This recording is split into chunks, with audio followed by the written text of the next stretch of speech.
May 16, 1943. 19 Lancaster bombers take off from England under the cover of night.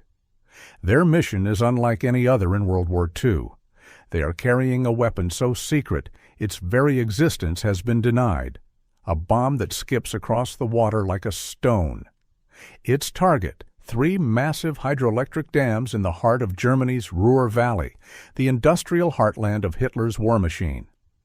This is the true story of Operation Chastise and the engineering miracle that made it possible, the bouncing bomb. By 1943, Germany's industrial might depended on one region, the Ruhr Valley. It produced the coal, steel, and electricity that powered Hitler's factories, tanks, and aircraft. At its center stood 3 colossal dams, the Möhne, Eder, and Sorpe. They provided power to the Ruhr's foundries, water to its cities, and protection from drought.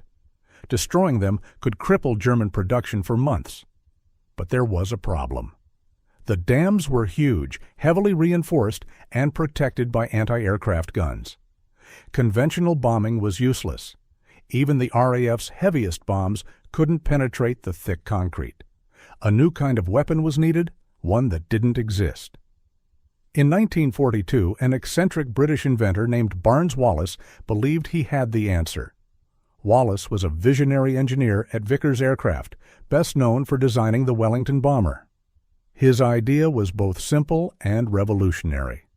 If a bomb could be made to skip across water, it could reach a dam protected by torpedo nets, then sink to the base and explode underwater, where the pressure would multiply the blast and shatter even reinforced concrete. Wallis called it the upkeep mine, but everyone else called it simply the bouncing bomb. Testing began in total secrecy. At Reculver on the Kent coast, Wallis and his team dropped spherical test bombs into reservoirs, measuring how they bounced and sank. They discovered that a backspin was key. When released from a precise height, 60 feet, at a speed of 232 miles per hour, the spinning bomb would skip across the surface, hit the dam, roll down its face, and detonate 30 feet underwater using a hydrostatic fuse. It was a masterpiece of engineering and mathematics, but it required an aircraft capable of perfect precision in altitude, speed, and aim. Only one could do it, the Avro Lancaster. In March 1943, the RAF formed a new unit under the command of Wing Commander Guy Gibson, No. 617 Squadron.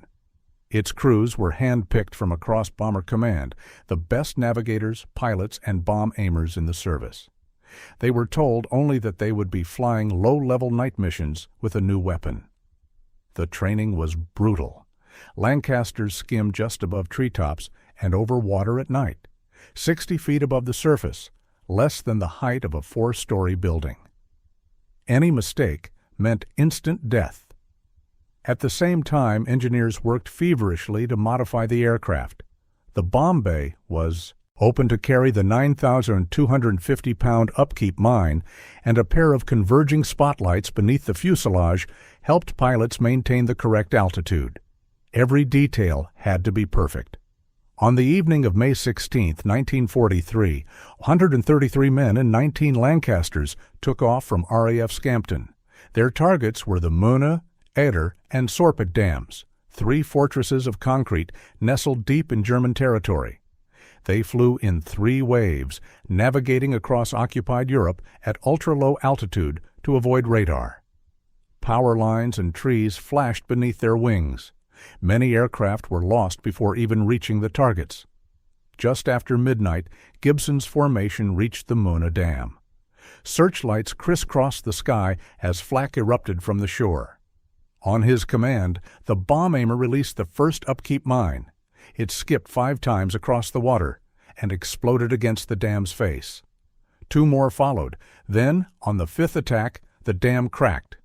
A wall of water surged through the breach, roaring down the valley and sweeping away villages, bridges, and power stations. The Möhne Dam was destroyed. The second target, the Eder Dam, was even harder. Nestled between steep hills, it required a precise, twisting approach at low altitude. Pilot Les Knight and his crew made multiple attempts under heavy fire. On the third try, their bomb struck true, and the eater exploded in a massive column of water and concrete. The Sorpe Dam, built differently with an earthen core, survived multiple attacks. Its destruction would have to wait. By dawn, the surviving Lancasters turned for home. 8 aircraft were missing, 53 men were dead. When news of the raid reached Britain, it was greeted as a triumph. Headlines called it "The Dams Burst" and "Blow to Nazi Industry." But the reality was more complex. The floods killed over 1,300 people, including civilians and forced laborers. German engineers worked rapidly to repair the damage. Within months, the dams were back in operation. Still, the psychological impact was immense. For the first time, Germany realized its industrial heartland was vulnerable. Hitler called the raid an act of barbarism, and the Luftwaffe redeployed thousands of men and guns to defend key targets, resources pulled away from the front lines. For the RAF, Operation Chastise became a symbol of innovation and courage. Guy Gibson received the Victoria Cross, Britain's highest award for valor. Barnes Wallis was devastated by the losses, but knew his invention had changed warfare forever.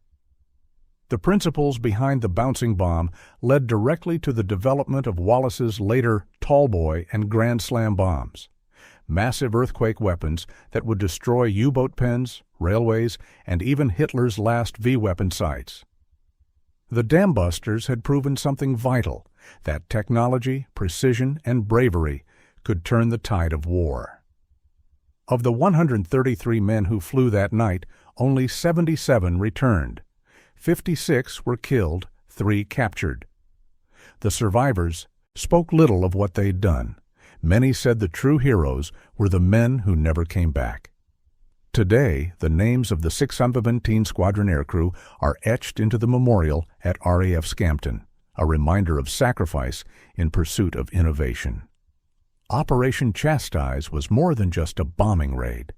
It was the perfect combination of science, skill, and courage, a mission born from one man's imagination and carried out by the bravest pilots of their time. The dams were rebuilt, but their destruction, even for a moment, proved that Germany's war machine could be breached. The legacy of the Dambusters endures, not in the explosions, but in the ingenuity that made them possible.